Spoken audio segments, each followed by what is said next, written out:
MIA, digital learning, and Outschool. I'm back, and you're about to listen to the next episode of the Teacher Says podcast. Wait for the drop.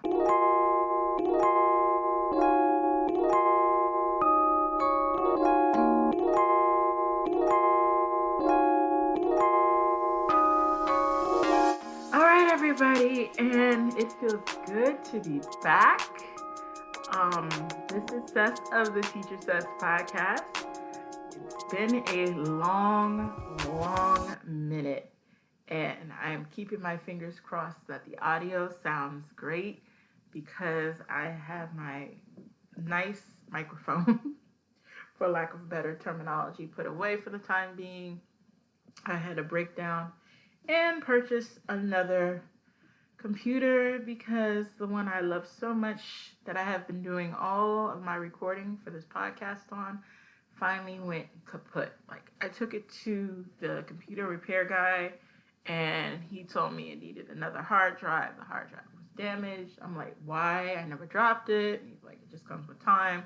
The other computer was like 6 years old, 7 years old. And to make a long story short, he told me I could either spend like $200 plus on a hard drive, or, when the voice trails off, it just means it's time to buy another one. And I elected to buy another computer, and it should be arriving in the next week and a half. So in the meantime, waiting for my computer, recording on my little computer that I used to use just for work purposes, but now it's like multi-purposed. But you guys don't care about all that. So it's good to be back. I've been spying on my listenership the past couple of months, and it's climbing. And it's kind of strange because I've been MIA, but it's climbing. So yeah. So about that MIA, I really kind of debated because even though I'm a public figure, oh, yeah, right. I'm not really a public figure. But I have a podcast, and I was like, should I exactly explain what's been going on? I don't like being flighty. True listeners of the show know, I go on hiatuses here and there. But this has been probably like one of the longest, and I usually really record quite a bit when I'm on break. And you guys know my schedule. You know what I do. So it's kind of like, what's going on with the content? So, I don't really want to get into it too much, but what did I call my other basement studios has changed. I am now living somewhere else. I am currently separated from my husband, and I have a new basement studios, new setup, new everything, and I'm okay with that. In fact, I'm quite good with that, to be honest. I listen to many podcasts where people start going into personal issues and break down and crying. I'm not the kid. I'm not doing that. I'm quite happy, to be quite honest. So I'm good. And that's all I'll be saying about that. Moving forward. So let's get on topic with virtual learning, which seems to be the buzzword for the year 2020, or rather, not even buzzword, but just a necessity. As we know, dear listeners to this podcast, I am a teacher, a full-time teacher, not a part-time teacher. In my classroom, my school has gone virtual. I'm not gonna lie. How successful has it been? Well, a lot of it to being a person that gets to see and hear other teachers, just, be engaging, try to be as lively as possible, because it's hard to sit, at least for me, sit for long periods of time. Even since we've been quarantined with the whole COVID situation, I think the number one thing that drives me crazy is sitting. Like, when I am in my classroom, my students know the number one thing I say is, like, I don't like to sit down, because when I sit down, I get sleepy. I've kind of gotten accustomed to sitting now, but it's still not really my favorite thing to do, So, I don't know. Like I said, when it comes to virtual learning, just being as engaging as possible, there's a plethora of platforms that are being used to lively up the classroom setting in virtual world. Of course, number one, Zoom, as well as I know my school district uses Zoom, but I know that there's school districts that use Google Hangout, which I don't use very much. So when I do have to use them, I'm a little annoyed because I'm not used to it. What else? I said Google, and I'm sure there are other platforms that I'm not mentioning right now. And just getting used to Canvas or Google Classroom, lots of different programs, apps, etc. It's a lot going on when you are teaching virtually, and we're not even going to go into the number of families that are pulling their kids out of public school to homeschool, which, whatever floats your boat, no problem, no worries about that, or forming pods, which are groups of like-minded individuals some will be still online and getting extra assistance, some won't be. I know there's a lot of questions when it comes to equity regarding these learning pods. There's a great article that I'll try to link in the show notes from the New York Times about pods, because hiring a teacher costs money, and not everybody can afford to do that.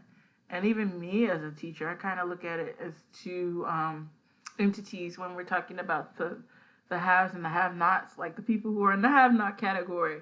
If you can't afford a teacher, but you are active in your child's education, versus the people who are so busy with work that they don't know what's going on, and it definitely trickles down on the learner, meaning their child, because if they know that their parents too busy to really keep up with their studies, why bother? And this is not anecdotal. This is what I see every day in school.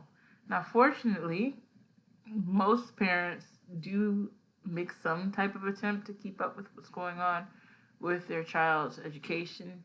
But I would say 15% maybe, or less, just send a kid to school and, have no idea what's going on academically. And thus, as a educator, we are expected to perform miracles with that 15% because, we have to still account for them and you make them, learn and stuff. And I hate to sound so negative about it, but it is what it is. I mean, if the parent isn't caring, why would the child care? But yeah, we as educators are supposed to pull something out of them. I mean, there are a few that you can, who are academically inclined and want to do their best regardless of what goes on at home. Keyword, a few. Moving on. So let's talk about my latest endeavor. And I'm pretty sure I've talked about this before. I don't know what episode, but the popularity of the website Outschool has gone through the roof. Like, wow. I'm on a Facebook page, and I've definitely noticed the popularity has increased in the past couple months. And I say this as an outsider looking in up until the past 3 weeks, because I finally got my platform up and running to teach on Outschool, although I have actually been accepted onto their platform and I haven't been a member of the Outschool teacher community since November of 2019. Knowing what I know now, I wish I would have jumped on it back then, but I didn't, and I'm doing it now. I mean, it's never too late. And there's definitely, I know I have a lot of teachers listening. There is a lot of money on Outschool. And not only that, I actually put my own kids, specifically, I put my daughter into a class on Outschool, and she loved it. So let me back up. For anyone who's not familiar with Outschool, it is a digital learning platform where teachers go in and they create their own curriculum, thus they create their own classes. Now, that was kind of the issue with me initially, why it took me so long to get set up. It was not because I didn't know what I wanted to teach. I definitely knew what I wanted to teach. But getting the time to create curriculum and create a class, that took a little bit of time. Like I said, not because I didn't know how to do it, but getting the time to do it. And I'm realizing as I create content on that platform, thus create classes, I do everything at once. So, for example, when I say I do everything at once, I'm creating the lesson plan and creating the lesson pretty much simultaneously. Or in a lot of cases, what I'm realizing is I create the lesson uh, first, then I go back and create the plan that has to be submitted to Outschool in order for it to be approved. And, like I said, I'm not so much worried about it not being approved, not to sound full of myself, but, I've created lots of lessons, curriculum, blah, blah, blah. But it's just the fact of, doing it on that platform. And, yeah, so I'm fairly okay with it at the time. I'm just getting up and started. I may or may not. I don't think I'm gonna leave my information on. I'll leave a general link in the show notes to get started with Outschool. I kind of want to get my more classes up and running, which is hard. Just even today, like I taught virtual summer school, created some content, tried to finish up one of my lessons. So it's like by the time I'm done with everything, I know it's 10 o'clock and I'm tired, because that's the time where I'm like, man, I'm tired. It's time to wind down. And even then, I'm realizing I haven't got any exercise. That's my new, I don't want to say thing, but thing. I love to go and go for a walk, get some fresh air every morning. I wanted to do it this morning, but unfortunately, we had Tropical Storm Esai, I believe it's pronounced, come on through. Apparently, he had other things to do because he was only around for a couple hours, which was A-okay in my book. So I'm looking outside now, which is one of the great things about being in my new basement studios. And I note that it is pretty darn sunny outside. I'm just hoping it's not humid. I'm looking forward to going for a little bit of a walk once I'm done recording here. So that's how I'm feeling about Outschool. Definitely would love to hear your thoughts and feelings about it. Like I say, I tested a class on my daughter. She absolutely loves Roblox. If you don't know what Roblox is, don't feel out of the loop. I didn't know what it was either until I had children. And in regards to her Roblox class, she was really, really happy with it. Loved it, had a good old time. Everything was sunshine and roses. Lastly, I want to talk about just, our situation with COVID and hearing, I do keep up abreast of what's going on in the news. And I know unemployment is expired and Congress is up debating about what the next steps would be. Luckily, I'm super duper blessed where I'm still working full time, with always pulling other streams of income in here and there. Huge believer of multiple streams of income, which, like I said, I'm pulling in from Outschool. I can always go back to what got me started here on the podcast, which was VIP Kid, bringing in and interviewing other teachers. And I'm, toying with the idea of interviewing other Outschool teachers. But, I have a couple interviews that I need to put in the next couple of episodes. But the issue with pulling in people to interview has always been time. Like, our times have to coordinate, and it can be tough, especially people who are not on my time zone. But anyway, just always wanting to keep abreast of what is going on in regards to money. I know you mentioned user testing before, and I have done that in the past week. Maybe it was week and a half. Did 2 tests. I like user testing. It can be a little, I don't want to say time consuming, but when you're doing these, what's the word? Pre-test, I guess. There's a better word I'm thinking of, but I can't think of it right now. Not scanners, but maybe that's called a scanner, like a pre-test to get to the real test to see if you qualify. I'm giving definition, not the word I want. But the point is, I've been doing a lot lately, and I'm like, when will I qualify the test? And user testing is so spotty. There'll be times where I can do 3 tests back to back and make a quick $30 in 30 minutes. Then there's times where it's nothing, and I'm just waiting and growing impatient. So that's one stream of income I've been using. My next is my website. Although if you visit my website as of late, it kind of reflects my life as of late. A hot mess. I changed server? No, that's not the word. I changed host, website host from WordPress.com. I'm going to call them out, HostGator. HostGator gave me some terrible advice, had me do something crazy wrong, and my website is an absolute mess. My traffic is horrible. I was told it's a simple fix, but when it comes to web building, I am so not handy. So therefore, more money when I'm really, really trying to save money needs to be spent to get my website back up, running, and correct.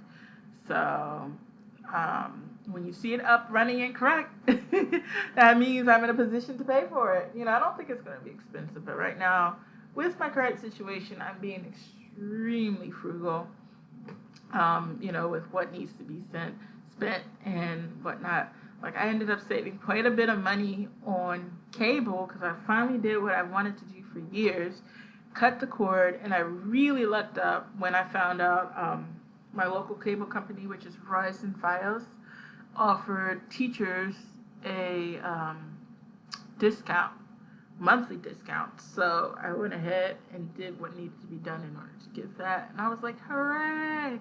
So my cable bill has actually gone way down from what I was paying previously. So I'm saving quite a bit of money on that. But just expenses pop up here, pop up there, pop up everywhere. In addition to getting my house where I'm currently living ready for my kids and I to be here, I had to get some upgrades. I got the interior painted, had an electrician come through and do some things. So, this is definitely the summer of frugalness, if that's a word. If not, I made it up. And getting things together. So we're going to kind of wind down this episode. It's kind of fairly short. Just had some things on my mind that I wanted to share and get in the mode of recording again, creating more content and uploading more episodes weekly. So I have to go in and edit this episode, but it is what it is. I think I've mentioned several times how much I hate editing, although I love recording. And last year, when I was working full summer school, I actually went and outsourced the editing. Thus, I was able to produce episodes a lot faster. But that'll be all. So it was good to get some things out and share some experiences with you. And as always, please, 5-star rating. Send out messages to let me know you're here. Come visit my Facebook page. I'll have all my social in the show notes. And that's it. Have a fantastic weekend. Bye-bye.